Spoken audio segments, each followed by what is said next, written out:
BSc first year English medium. देखिए आज की क्लास में हम सबसे पहले तो मैंने आपको जो लास्ट क्लास में कोवलेंट बॉन्ड इनऑर्गेनिक केमिस्ट्री में आयनों के मतलब आयंस के हाइब्रिडेशन निकालने का प्रोसेस बताया था, और लास्ट में मैंने आपसे एक एग्जांपल ऐसे होमवर्क करने के लिए दिया था। सबसे पहले तो हम उसको ही सॉल्व करेंगे, और उसको सॉल्व करने के लिए जैसे कि हम जानते हैं कि H3O+, एक था हमारा एग्जांपल H3O+ मैंने आपको सॉल्व करने के लिए दिया था। उम्मीद करती हूँ आयनों में जो हम निकाल रहे हैं हाइब्रिडेशन निकालना आपको आ गया होगा, और मैं ये भी उम्मीद करती हूँ कि बहुत सारे बच्चों ने ये वाला जो क्वेश्चन मैंने दिया था ऐसे होमवर्क सॉल्व भी कर लिया होगा।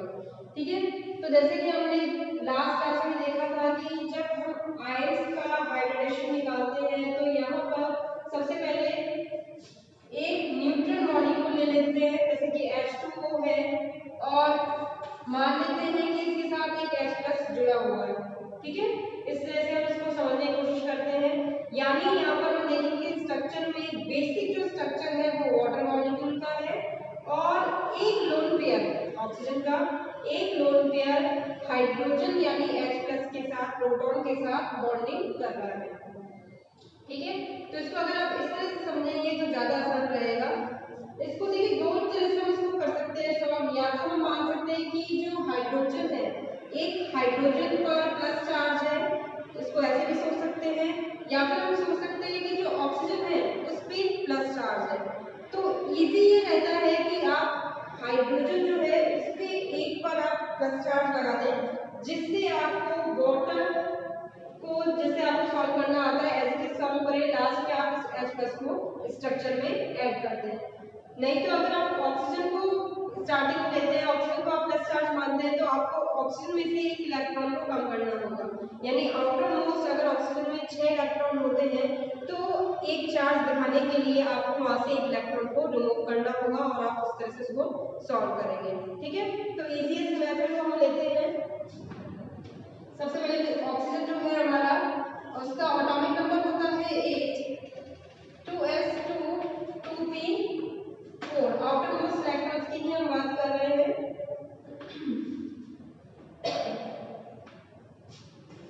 ग्राउंड स्टेट ऑफ ऑक्सीजन,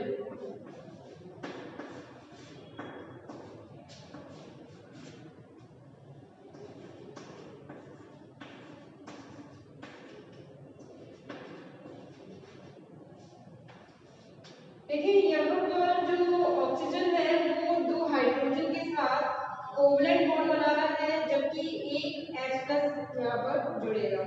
तो H+ जो है वो एंटी पार्टिसिपेट कर रहा है, यानी इसके पास कोई इलेक्ट्रॉन नहीं है, तो जरूरी होगा कि ऑक्सीजन दोनों इलेक्ट्रॉन्स को देके बॉन्ड का फॉर्मेशन करे। जैसे कि हमें पता है एक बॉन्ड के फॉर्मेशन में 2 इलेक्ट्रॉन की रिक्वायरमेंट होती है, तो दोनों इलेक्ट्रॉन ऑक्सीजन के द्वारा दिए जाएंगे। तो सबसे पहले यहाँ पे एक्साइटेड स्टेट में इसको ले जाने की आवश्यकता नहीं है, क्योंकि 2 अनपेयर्ड इलेक्ट्रॉन जो कि हाइड्रोजन के साथ बॉन्डिंग कर रहे हैं वो as it is ground state में मौजूद है।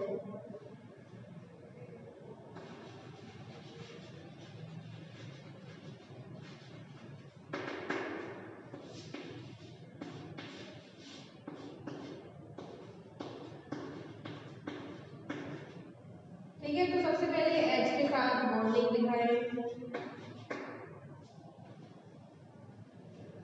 अब यहाँ पे एक जैसे मैंने बताया जो H है वो प्लस की फॉर्म में है, उसके पास इलेक्ट्रॉन नहीं है, तो ऑक्सीजन दोनों इलेक्ट्रॉन जो कि बॉन्ड फॉर्मेशन करने हैं उसको ऑक्सीजन को ही देना होगा।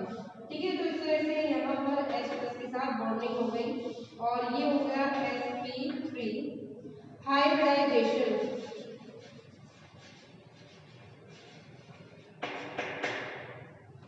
ठीक है, इजी है। अगर आपको बेसिकली आपको अगर H3O+ नहीं समझ में आता है तो आपको जरूरी है कि सबसे पहले आप इसमें देखिए कि न्यूट्रल मॉलिक्यूल कौन सा है, उसको आप सॉल्व करें, और जो चार्ज वाले स्पीशीज है उसको आप बाद में ऐड कर दें। जैसे कि अगर प्लस चार्ज है तो आपको यहाँ पे लोन पेयर को यूज करना होगा सेंट्रल मेटल की। अगर नेगेटिव चार्ज होता, जो आयन होता उस पर नेगेटिव चार्ज होता, तो वो अपने इलेक्ट्रॉन्स बॉन्ड फॉर्मेशन के लिए खुद ही लेके आता। ठीक है, उम्मीद करती हूँ आपको 4 एग्जाम्पल में ये चीज समझ में आ गई होगी, क्लियर हो गया होगा ये टॉपिक। इसको नोट करें।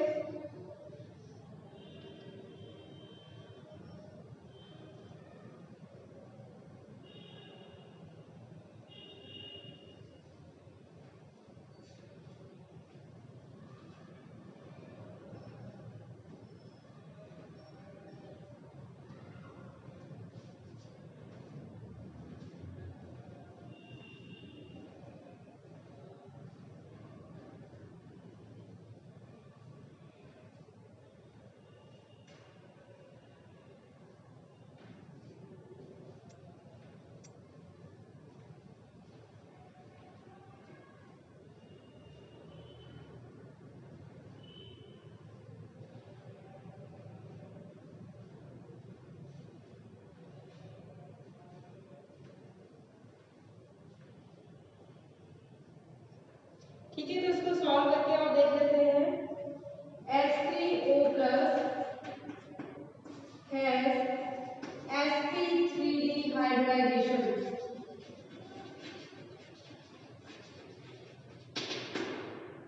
sp3 hybridisation.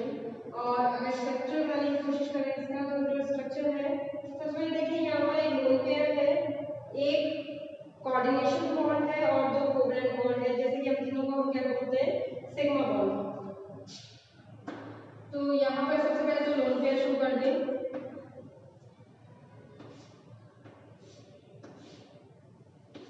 H H और ये एरो से डिनोट कर दिया।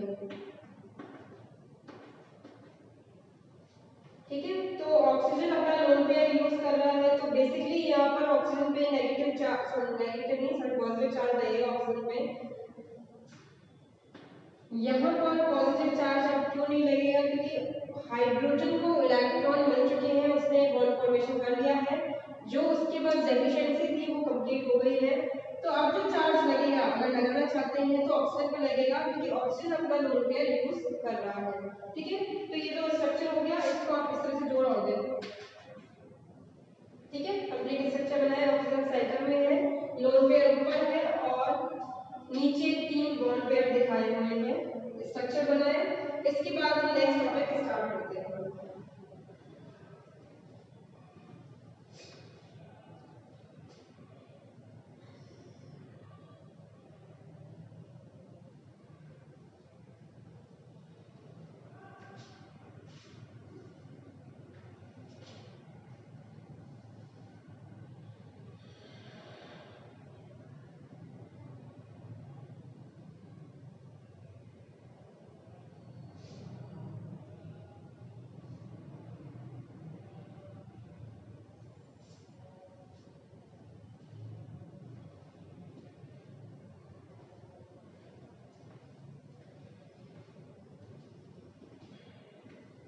ठीक है, नेक्स्ट टॉपिक हम स्टार्ट करते हैं।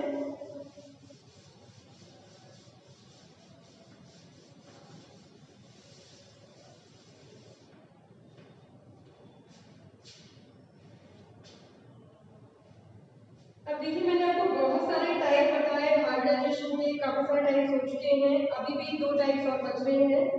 एक है DsP3 और दूसरा है DsP2। अभी ये 2 टाइप्स और बचे हुए हैं।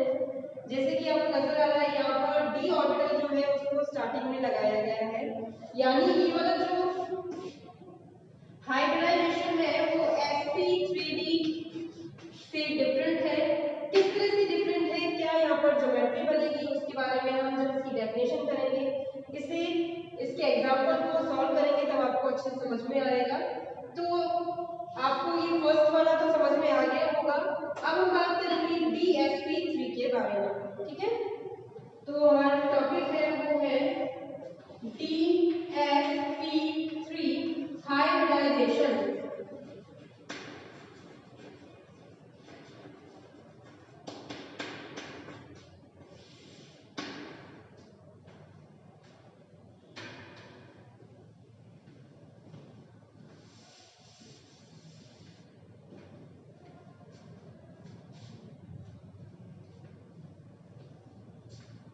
ठीक है, तो यहाँ पे देखिए